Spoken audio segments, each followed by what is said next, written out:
Calista qui est passé de 4 à 18 clients en 4 mois. J'ai pas de mois où j'ai pas de nouveaux clients en fait. T'es passé de 300 et quelques euros de chiffre d'affaires à plus de 2300 euros. Factuellement, je pense que c'est le meilleur mentoring. Bonjour à tous, bienvenue dans cette nouvelle vidéo. Aujourd'hui, on va accueillir du coup Calista qui était une de nos clientes et fondations. Calista qui est passé de 4, tu me corriges si je me trompe, Calista, à 18 clients en 4 mois. T'es passé de 300 et quelques euros de chiffre d'affaires à plus de 2300 euros, je crois, de chiffre d'affaires. On va parler un petit peu de ton parcours, on va parler de ce qui t'a amené finalement à cette évolution, parce que tu as stagné pendant un petit moment avant de nous rejoindre. Calista, avant qu'on entre dans le vif du sujet, est-ce que tu peux te présenter rapidement? Depuis combien de temps tu fais du coaching? D'où est-ce que tu viens? Qu'est-ce qui t'a amené à nous rejoindre chez Fondation? Ouais, bien sûr. Du coup, moi, c'est Calista, j'ai 20 ans. Du coaching, j'ai commencé ça en 2025, donc mars 2025, juste après, en fait, mon CQP. Donc dès que j'étais diplômée, je me suis d'abord fait accompagner par une première formation en ligne et ensuite le mentoring. Je l'ai rejoint en octobre 2025 jusqu'à là, il y a un mois. Ouais, t'es resté avec nous, je crois, à peu près 4 mois et demi, un truc comme ça, quasiment 5 mois. Ouais, c'est ça. Là, avant, si on devait justement voir un petit peu par rapport à tes résultats, qui sont honnêtement très très bien, parce qu'au début, avant de nous rejoindre, t'étais quand même enfin, tu faisais rentrer que quelques personnes par-ci par-là. Est-ce que tu peux nous parler un petit peu de ton parcours dans le coaching en ligne Mm, avant de mm. nous rejoindre? Qu'est-ce que tu as essayé? Qu'est-ce qui a fonctionné, pas fonctionné? Dis-nous. Ouais. Du coup, j'ai directement commencé après mon CQP avec une formation en ligne où là, au tout début, on se base sur nos connaissances en fait, les connaissances qu'on a autour de nous, les abonnés qu'on a sur les réseaux. On envoie un maximum de messages. On essaie de faire nos premiers clients comme ça. Euh, j'ai mis énormément de temps à avoir mes premiers 2 clients. Vraiment, j'ai dû mettre 3 mois. J'envoyais bien 100 messages par jour. Et c'était très, très compliqué vraiment les premiers clients. Et ça, c'était la condition d'avoir au moins 3 clients pour passer à l'étape d'après de cette formation qui était de faire de la pub.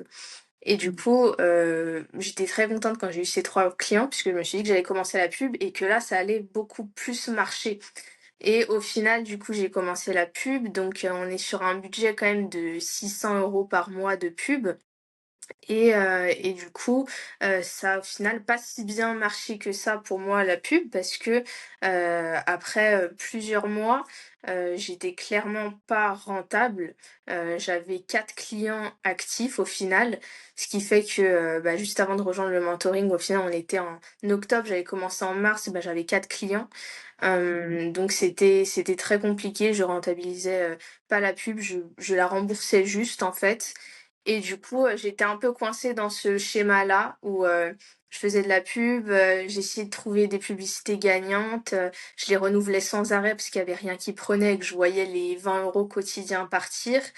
Et donc, c'était au final, je finis par arrêter, la pub parce que ça fonctionne pas et là, je me demande, un peu ce que je vais faire et c'est à ce moment-là, à peu près, que j'ai rejoint le mentoring. Mm. Et pour toi, qu'est-ce qui a fait que tu ne fonctionnais pas à ce moment-là? Qu'est-ce qui te manquait, qui t'a amené justement à stagner aux alentours de 2-3 clients qui étaient finalement à ce moment-là que du bouche-oreille, malgré le fait que tu faisais de la pub, malgré le fait que tu faisais quand même des actions de prospection? Qu'est-ce qui te manquait avant de nous rejoindre?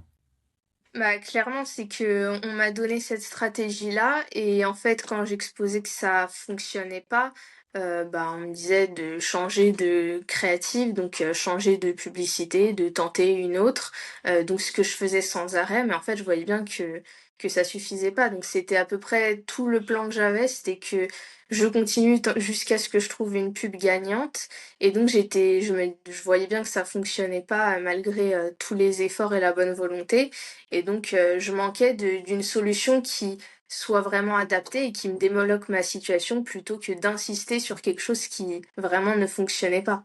Et puis c'est vrai que je me souviens quand on avait parlé la première fois qu'on s'était appelé, où tu m'as expliqué un peu la stratégie que tu avais commencé à mettre en place, qui est en soi une stratégie date, ce qui est pas, c'est pas Mmh. ridicule, hein, ça fonctionne dans l'absolu. Mais en fait, je trouve que ce qui te manquait à ce moment-là, et c'est ce qu'on t'a apporté nous chez Fondation, c'est justement la structure pour vendre réellement, prospection, pour réellement vendre durant les appels, pour réellement avoir une offre qui finalement soit aussi adaptée. On peut parler aussi après de tes offres Mmh. Tu avais fait également pendant une période du high ticket, donc une offre qui soit réellement adaptée par rapport à toi où tu en es, par rapport à ton niveau de compétence de vente aussi, hein, parce qu'il faut aussi le prendre en considération. Quand tu débutes dans le coaching, que tu jamais rien vendu, bah, en fait, vendre un truc qui qui coûte une blinde, forcément, c'est tu te tiens un peu dessus, on va pas se mentir, tu vois? Et bah, forcément, ça se voit en toi quand tu as le prospect en face de toi et tu es beaucoup moins à l'aise que si tu avais, passé les étapes que tu es en train de passer actuellement, finalement. Mmh. Donc on va reparler de ça, mais je pense qu'effectivement, ce qui t'a manqué pendant une grosse période, ça a été l'organique. Parce que je crois que tu en faisais pas, tu faisais aucun Bah, c'est contenu ça, quasiment. c'est que en fait, j'avais commencé l'organique, il y a assez longtemps au final, j'étais en terminale et j'avais vu justement, cet organisme de formation qui conseillait de faire des vidéos. En fait, il conseillait plusieurs, choses, de se lancer en coaching et cetera et en fait, la seule chose à l'instant T que je pouvais faire, c'était faire des vidéos. Donc moi, j'ai pas plus réfléchi, j'ai commencé à faire des vidéos même si je savais pas encore à quoi ça me servirait et au final, quand j'ai rejoint cette formation, bah, je vois bien que ce travail d'organique, au final, il est pas plus exploité derrière vu qu'on part sur de la pub. Donc j'arrête l'organique, malgré que j'ai créé une petite audience et c'est là aussi que je me rendais compte que la solution, elle était peut-être pas si personnalisée que ça parce que, j'avais quand même passé pas mal de temps sur ces vidéos et tout ça et au final, on part sur, de la pub, donc une audience complètement froide et je trouvais aussi que ça manquait un peu de logique. C'est surtout quand tu m'en avais parlé que je réalisais aussi, ce côté-là.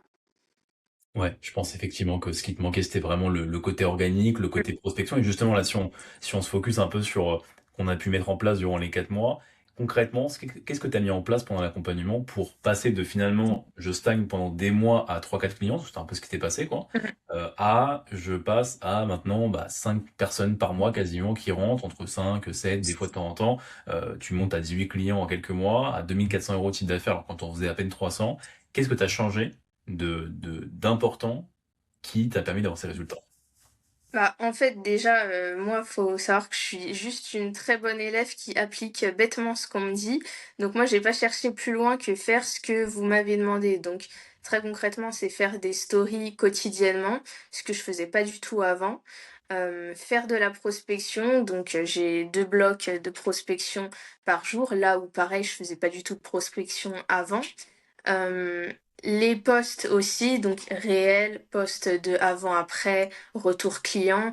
Donc c'est vraiment les 3 choses, on va dire, principales, post, story et prospection, et c'est ça qui que j'ai vraiment mis en place et qui a changé. Est-ce que tu pourrais, faire un point justement sur, la prospection? Parce que tu sais, il y a beaucoup de personnes, beaucoup de coachs qui flippent un peu, tu vois, à l'idée d'en Mmh, faire, qui voient ça comme une énorme montagne et comme un truc genre, horrible, limite c'est illégal, tu sais, de ouais. prospecter. Est-ce que tu pourrais, dire un petit peu ce que tu fais de manière quotidienne et pour les rassurer peut-être, ceux qui Ouais. voient ça comme un truc de fou, tu vois? Bah, c'est vrai que moi aussi, je quand j'entendais le mot prospection, ça me donnait vraiment pas envie parce que ça me rappelait la prospection que je faisais un peu à froid justement avec les leads que j'avais de la pub Mmh. qui ne répondent juste pas du tout à ce moment-là. Alors que là, c'est une stratégie complètement différente parce qu'en fait, nos prospects qu'on a, c'est les personnes qui interagissent avec nos contenus. Donc déjà, ils sont plus froids directement parce qu'ils nous connaissent, soit parce qu'ils sont abonnés, soit parce qu'ils likent nos posts ou ils réagissent à nos stories et ça devient un prospect et en fait derrière, il faut juste, être très naturel et leur envoyer un petit message, en réaction à peut-être leur like ou leur abonnement pour leur demander, bah, déjà les remercier de s'être abonnés par exemple et leur demander, bah, s'ils ont des jeux objectifs, leur envoyer de la valeur, gratuitement comme vous le conseillez et non pas, sur, un pavé, d'un message, proposer un coaching, directement, ce qu'on pourrait penser intuitivement. C'est beaucoup plus, on va dire, naturel, que ça. Et puis ça fait sens également quand tu parles aussi de la prospection que tu avais peut-être commencé un peu à faire au niveau des ads, mais effectivement, ça n'a rien à voir parce que Mmh. la prospection que nous, on conseille chez Fondation et la prospection du coup que tu as commencé à mettre en place, c'est en lien finalement avec l'organique. La personne, comme tu l'as dit, interagit avec ton contenu, donc forcément, elle t'a déjà vu, et le contenu permet simplement de réchauffer le prospect pour que quand tu vas le DM, il soit beaucoup plus à même finalement d'interagir avec toi, tu vois, et de te trouver pertinente. C'est exactement ce qui se passe avec mes prospects et même avec toi, finalement, tu vois, qu'on a commencé à interagir. On se suivait mutuellement depuis un moment, même quand j'étais coach, mais dans l'absolu, le fait que tu aies vu mon contenu, que tu aies vu mes vidéos YouTube, que tu aies vu mes stories, que tu aies vu mes posts, que tu aies vu mes victoires clients, tout ça, ça t'a permis de, lorsque je t'ai DM, tu vois, lorsqu'on a commencé justement à discuter, échanger autour du business, tu vois, à me considérer davantage que si j'avais, fait 0 contenu et si je t'avais call DM, tu vois? Alors que on s'était jamais parlé, tu vois? Donc faut vraiment voir ça comme un tout et tu l'as bien résumé, tu vois? C'est-à-dire que les personnes qui viennent, qui s'abonnent à ton compte sont automatiquement des prospects qui sont plus qualifiés que des personnes qui ne sont pas du tout abonnées et qui n'ont jamais interagi avec toi. Ouais, clairement. Et là, justement, par rapport à la prospection, par rapport aux appels de vente, chose que tu faisais peut-être pas de la bonne manière avant, comment, chez Fondation, on a pu t'aider, selon toi, en pratique, de manière quotidienne, tu vois, à Mmh. t'améliorer sur ces points-là, même par rapport au contenu? Ouais, bah, déjà, c'est vraiment le fait d'avoir un plan ultra précis, c'est-à-dire que tu te poses pas la question, de quoi faire. On a exactement la trame de story, je sais exactement quelle story je poste, le lundi, la première story, la deuxième, la troisième, c'est vraiment, aucune réflexion, juste, mettre en place ce qui est demandé. Donc, les stories, pareil pour les posts, bah, je sais que j'ai X, réels à poster par semaine, que, j'ai X, avant-après à poster, que la prospection, bah, vous créez vous-même en fait les outils avec le CRM sur Notion pour qu'on rentre nos prospects, qu'on programme les petits rappels et qu'on n'ait pas juste à se souvenir de à qui on doit envoyer des messages et qu'en fait, juste on se connecte lorsque c'est notre bloc de prospection, on voit qu'aujourd'hui on a 10 personnes à qui on doit envoyer des messages. Donc c'est vraiment, vous avez à la fois le plan, il est très clair, on peut pas faire plus clair que ça et en plus de ça, les outils directement, avec, bah, les Notion où il y a énormément de ressources, et même, le School où tout est détaillé, là, ça peut pas être plus clair et on a vraiment plus qu'à appliquer à ce niveau-là. Donc moi, je me prends pas la tête, je fais exactement, ce qui est prévu, au moment prévu. Exactement, surtout toi, tu es pour le coup très, très discipliné, carré, ça c'est clair, ça c'est un truc qui te définit bien Ouais. et forcément, bah, pour des personnes comme toi, tu vois? Parce que nous, on laisse aussi, l'opportunité à nos clients, tu vois? De pouvoir, prendre de on va dire enfin faire un peu à leur sauce. On va dire Mmh comme ça. mh. Et tu vois, on donne des trames, on donne des exemples de trames en lien avec leur niveau, en lien avec leur nombre de clients, parce que forcément, il y en a qui ont peut-être moins d'avant après possible, d'autres, plus d'abonnés, donc forcément, c'est pas les mêmes logiques, tu vois, derrière les trames. Certains en font moins de story sondage, par exemple, parce que forcément, il y aura trop de réponses, donc pas utile, mais peut-être d'autres trucs peuvent être faits. Mais surtout qu'il y a d'autres personnes qui vont aussi prendre en main, tu vois, ce qu'on donne et le faire un peu à leur sauce, en lien avec leur inspiration de l'instant. Et au contraire, il y a d'autres personnes qui, comme toi, sont très disciplinées et ont simplement besoin d'agir comme des robots. Moi, je suis un peu comme toi, typiquement, tu vois. Il y a d'autres personnes qui sont pas comme nous et qui sont plus, on va dire, à peu près artistiques, entre gros guillemets, tu vois, Ouais. et qui vont des fois être liées à l'inspiration de l'instant. Et on laisse l'opportunité, tu vois, aux clients de le faire. Et je pense que c'est ce qui fait que ça fonctionne aussi pour beaucoup de personnes. Et également par rapport à la prospection, on débriefe aussi tout ce que tu fais. Là, t'as pas parlé de ça, du fait qu'on débriefe quotidiennement, tu vois, sur les appels de vente, etc., tu vois, sur comment ça se passe. Est-ce que ça t'a Ouais, aidé? bah, oui, là, clairement, c'est là où ça m'a le plus aidé. C'est que moi, je suis pas, la plus à l'aise, on va dire, dans ce qui est, prospection, appel de vente, là où il y a directement du lien social et du coup, bah, parfois, j'aime bien avoir des avis extérieurs et là, bah, tous les jours, je peux envoyer, par exemple, si je suis bloquée sur un message de prospection, je sais pas trop quoi répondre à la personne ou quoi, bah, genre, simplement, je screen, je vous envoie et là, j'ai une réponse, ultra claire en fait de comment réagir dans cette, conversation et comment, bah, faire pour répondre à la personne de la meilleure manière possible. Donc ça, c'est pour la prospection et ça m'aide beaucoup, dès que j'ai eu un blocage en fait dans des conversations. Ce qui fait qu'aujourd'hui, c'est plus facile et que j'ai des meilleurs réflexes aussi grâce à ça. Et même chose pour les appels de vente, c'est aussi là où ça m'a énormément aidée parce que la vente, bah, c'est un peu la continuité de la prospection et du coup, c'était pas non plus super simple pour moi et le fait déjà qu'on ait, bah, des une trame de vente, qui nous est proposée dans le mentoring et qui est pas non plus, un script de vente à réciter par cœur. Donc ça aussi, c'est super intéressant et la trame, elle est aussi très intéressante parce que c'est beaucoup moins émotionnel que ce qu'on me conseillait de faire où il faut vraiment, bah, moi, on me conseillait vraiment d'entrer, dans les douleurs, des fois ça mettait assez mal à l'aise, les prospects en face et cetera. Là, la trame, je trouve qu'elle est beaucoup plus, logique, rationnelle et que, bah, la preuve en est que ça convertit plus et malgré tout, quand j'ai des appels, qui se passe, pas super bien ou que je vends pas à la fin ou quoi que ce soit, bah, simplement, en fait, je vais vous envoyer l'appel. J'ai un débrief, très, très rapidement de l'appel avec, vraiment tous les points qui pourraient être améliorés, ce qui était correctement fait aussi et ça aussi, ça aide énormément à m'améliorer pour les prochains appels, donc ça, c'est les 2 choses pour moi qui m'ont le plus aidée.